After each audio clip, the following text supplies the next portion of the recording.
आपका शरीर तड़पड़ाना शुरू हो जाता है, परेशान होना शुरू हो जाता है, उसमें दिक्कतें आना शुरू हो जाती है। एक गाड़ी में अगर आप गलत ऑयल डाल दें, पेट्रोल ठीक से ना डालें, तो उसका इंजन खराब हो जाता है। या जो क्लच ऑयल है या कोई भी तेल है कम पड़ जाए तो भारी चलना शुरू हो जाती है गाड़ी, गियर हार्ड हो जाते हैं उसके, जो कहते हैं स्टीयरिंग ठीक नहीं होती है। तो जो ऊर्जा आपको चला रही है, उस ऊर्जा को ही अगर आप त्याग देंगे तो कैसे आपका शरीर ठीक रहेगा? और कहीं ना कहीं वो इसीलिए आपके लिए पुकार होती है, मतलब समझने के लिए होती है कि क्यों नहीं शरीर ठीक हो पा रहा है आपका, दर्शन मिलते हुए भी क्यों नहीं आपका शरीर ठीक हो पा रहा है। और ये फिर एक बात है, ज्ञान के रूप में या एक उसमें एक देखिए, एक आपको एक आध्यात्मिक रूप से तो अवश्य बता रहे हैं, लेकिन ज्ञान के रूप में नहीं कि आपको मतलब एक सुंदर लगने के लिए हम आपको बता रहे हैं, उदाहरण देंगे। स्वयं हमने देखा है, अपने जीवन में हमने देखा है, यहाँ आते ही वो हमें आनंद प्राप्त होता है। जब तक हम यहाँ रहते हैं वो आनंद और वो शांति मिलती है जो नहीं मिलती है, क्योंकि ये समाज में है भी नहीं वो शांति। ये समाज इतना शांत होता तो इतनी दिक्कतें क्यों होती फिर इस समाज में, इतनी दुविधा, इतनी परेशानी क्यों होती इस समाज में? कहीं ना कहीं ये अशांति है इस समाज में। तो वो शांति आपको, वो आनंद आपको, वो प्रेरणा आपको सत्य मंदिर में ही बुलाने के लिए नहीं बता रहे, लेकिन क्योंकि आप आए हैं तो एक हम सोचा हमने आपको उसमें बता दे कि अच्छी बात है आप आए, तो आपको पता होना चाहिए आपको क्या मिल रहा है। तो जब आपका शरीर, आपके स्थितियां आपको प्रतिकूल दिखाई देती है, कहीं ना कहीं वो आपके लिए वो पुकार है, एक चेतावनी है कि आप दूर हो रहे हैं भगवान से। क्योंकि आत्मा को कोई दिक्कत नहीं होती, दिक्कत सिर्फ नश्वर शरीर को होती है, दिक्कत सिर्फ उसको होती है जिसकी सीमा है, जो नश्वर है। जब तक आप शाश्वत के साथ है, वो आपके आत्मा ही के रूप में, तभी तक आपका शरीर आपका साथ देगा, तभी तक आपके जीवन में स्थितियां आपका साथ देगी। क्योंकि वो स्थितियां भी क्या है, वो भगवानी है। हर स्थिति जो आती है वो भक्त जानता है कि वो भगवानी है। उस स्थिति को आप समझे ना समझे, पहचाने ना पहचाने, वो स्थिति भगवान ही है, भगवान ने आपको दी तो है ही है, वो भगवान स्वयं है वो स्थिति। उस स्थिति में आपका क्या कर्म है, वो आपका दायित्व है, वो आप पर, उसका अपन अवश्य नियंत्रण है। और जो फल है उस स्थिति का, आपके कर्मों का जो फल है, ना वो आप पर, आपका उस पर अधिकार है, ना वो आपका है, वो भगवान है, वो भगवान आपको वो फल देते हैं। आप क्या करते हैं, कई बार क्या करते हैं, आपने कभी ऐसा सुना है कि वृक्ष की नींव डाले बिना उसका फल आपको मिल जाए? जब आप सब्जी मंडी में भी जाते हैं, कोई आसमान से थोड़ा फल टपकते हैं कि कोई खड़ा हुआ ऐसा हाथ करा और फल टपक गया कहीं से। किसी तो वृक्ष से उतरते हैं, किसी तो पौधे से आते हैं ना, वो कोई भी फल हो, सब्जी हो। तो अगर आप उस उपजाऊ जमीन पर वो अध्यात्म का, कर्म का बीज ही नहीं रखेगी, तो कहां से आपको वो फल प्राप्त होंगे जो फल आपको चाहिए? चाहे जो भी फल हो, चाहे आध्यात्मिक फल ही क्यों ना हो। अर्जुन जी को भी वो ज्ञान मिलने के बाद वो बैठ नहीं गए थे कि अब तो हमको ज्ञान मिल गया, अब तो हमें वो ज्योति मिल गई और क्या ही चाहिए हमें। या उस ज्योति के प्रकाश में स्वयं भगवान हमारे साथ है, तो हम कुछ करने की आवश्यकता ही नहीं है। कर्म करे उन्होंने, जब उनको ज्ञान मिला, क्यों उनको ज्ञान दिया था भगवान श्री कृष्ण ने द्वापर युग में, कुरुक्षेत्र के उस स्थान पर, उस भूमि पर, महाभारत के युद्ध के दौरान, क्योंकि उनको कर्म करना था। उनके जीवन का सिर्फ ये उद्देश्य नहीं था कि वो क्षत्रिय बने और अपने, उनके पास दिव्य अस्त्र उनको बस अपने लिए चलाए और दिव्य अस्त्र का ज्ञान सिर्फ अपने पास रखे। उनको वो ज्ञान क्यों दिया था भगवान ने? क्योंकि उनके जीवन का कुछ उद्देश्य था जो सिर्फ उनके शरीर तक ही सीमित था। इसीलिए हम सब जानते हैं कि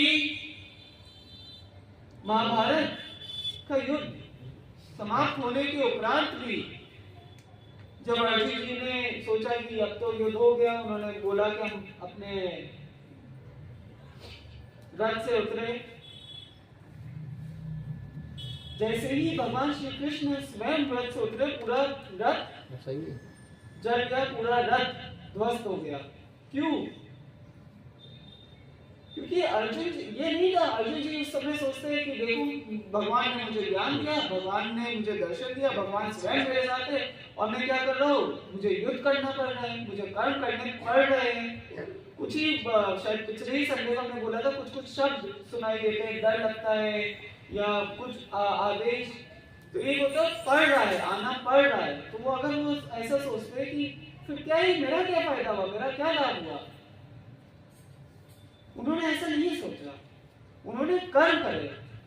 हाँ अवश्य उसके पहले उनको वो दुविधा हुई, कहीं ना कहीं हम सबको दुविधा होती, तभी तब यहाँ बैठे हैं, हम सब कोई परम ज्ञानी तो ना है यहाँ पर। इतने ज्ञानी होते तो भगवान अपना ज्ञान रूप में क्यों दर्शन देते? ओम रूप में भगवान ने हमें आज के दिन इसीलिए दर्शन दिया भगवत लिपि के रूप में, क्योंकि ज्ञान की आपूर्ति है। लेकिन जब अर्जुन जी को वो ज्ञान प्राप्त हुआ, उन्होंने ये नहीं सोचा मुझको क्या मिल रहा है, लेकिन उन्होंने जाना अवश्य। जब वो उस रथ से उतरा और जब वो रथ ध्वस्त हो गया, तो कहीं ना कहीं उनका अभिमान जो था उनका वो भी ध्वस्त हुआ उसके साथ, कि उन्होंने वो युद्ध जीता था।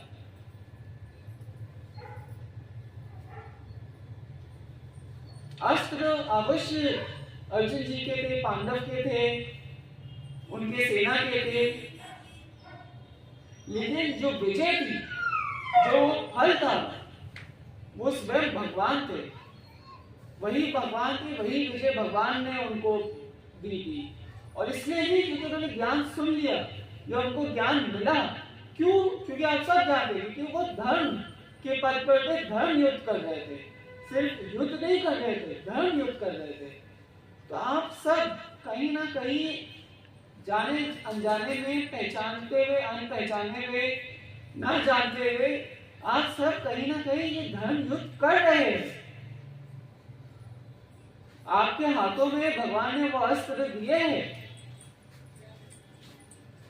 आप लोग धर्म युद्ध कर रहे हैं, ये जीवन आपका धर्म युद्ध है। चाहे फिर वही बात है, साकार रूप में भगवान ने अपना दर्शन साकार रूप में दिया है, लेकिन एक अपने आपके शरीर के नेत्रों से वो कुरुक्षेत्र आपको दिख रहा नहीं दिख रहा है, आपकी आत्मा को वो कुरुक्षेत्र दिख रहा है, तभी आपकी आत्मा यहाँ लाई है, जिससे आप धर्म के शिविर में रहे। जब ये धर्म युद्ध चल रहा है, आपकी आत्मा आपको धर्म के शिविर में लाई है, इससे कोई भूमि नहीं है। ये वो सेना की भूमि है जो धर्म युद्ध में पांडवों के साथ थी। जिस भूमि पर किसी समय पे पांडव चले और उस समय जैसे भगवान श्री कृष्ण चले थे, वैसे आज भगवान अपने भगवत लिपि रूप में आज आप सबके सामने हैं। आप समझिए, भगवत गीता का ज्ञान अर्जुन जी को धर्म क्षेत्र कुरुक्षेत्र में मिला था। तो जिस भूमि में आप आज बैठे हैं वो भी धर्म क्षेत्र कुरुक्षेत्र ही है। ये समाज आपका कुरुक्षेत्र है और इसमें आपको उसी कुरुक्षेत्र की भांति, अर्जुन जी के भांति कर्म करने हैं। भगवान ने आपको अस्त्र दिए हैं, आप आज धर्म क्षेत्र में बैठे हैं, तभी आपको ये ज्ञान मिला है। और इसीलिए आप सबने जाना होगा कि जब आप यहाँ पर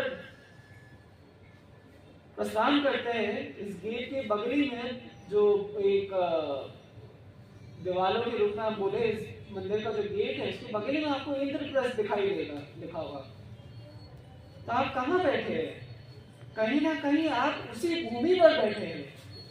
भगवान के लिए, भगवान ने जिसने पूरी सृष्टि बनाई है, उसके लिए क्या ये भूमि, क्या वो भूमि? एक चींटी जब इस ओर से उस ओर जाती है, उसको लगता है किसी नई भूमि पर आई हुई है। लेकिन हम अपने जब अपने नेत्र से अपने एक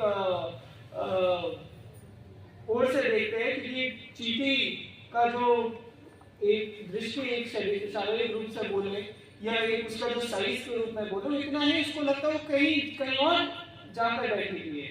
अगर वो चींटी सत्य मंदिर के इस कोने से उस कोने जाएगी, उसको क्या पता रहेगा कि उस सेम ही जगह पर, एक ही जगह पर खड़ी हुई है।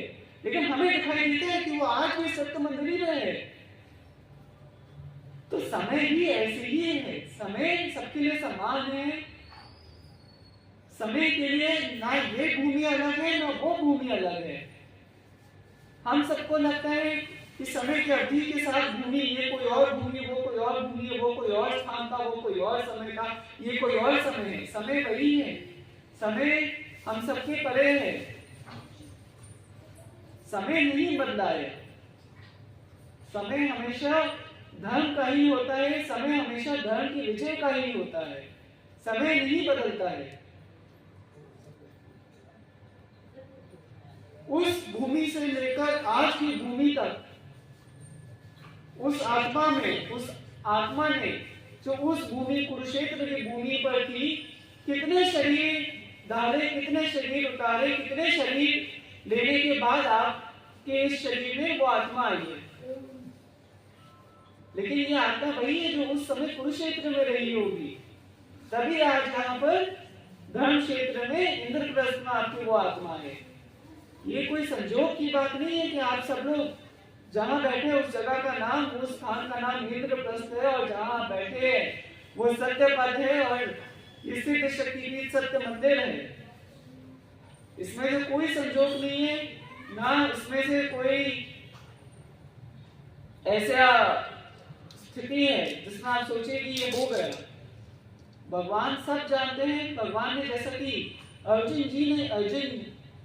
जी को बताया था कि तुमसे पहले भी तुम्हारी ये आत्मा कितने शरीर ले चुकी है, तुम्हारे इसके आगे भी कितने शरीर लेगी, तुम्हें नहीं पता है, ये ज्ञान मुझे है। और यही ज्ञान सृष्टि के आदि, समय के आदि पर भगवान ने दिया था। और वही ज्ञान जो सृष्टि के निर्माण के समय भगवान ने दिया था, वही ज्ञान भगवान ने उस समय चाहे संस्कृत में जी को दिया, और वही ज्ञान आज भगवान ने देवनागरी में हमें हिंदी में दिया है। ज्ञान तो वही है, समय भी वही है। क्योंकि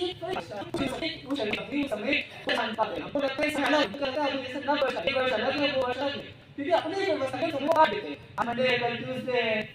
अभी 2025 चल रहा है, अभी 26 चलेगा, 27 चलेगा, लेकिन समय की सीमा नहीं है, समय नहीं बदलता है।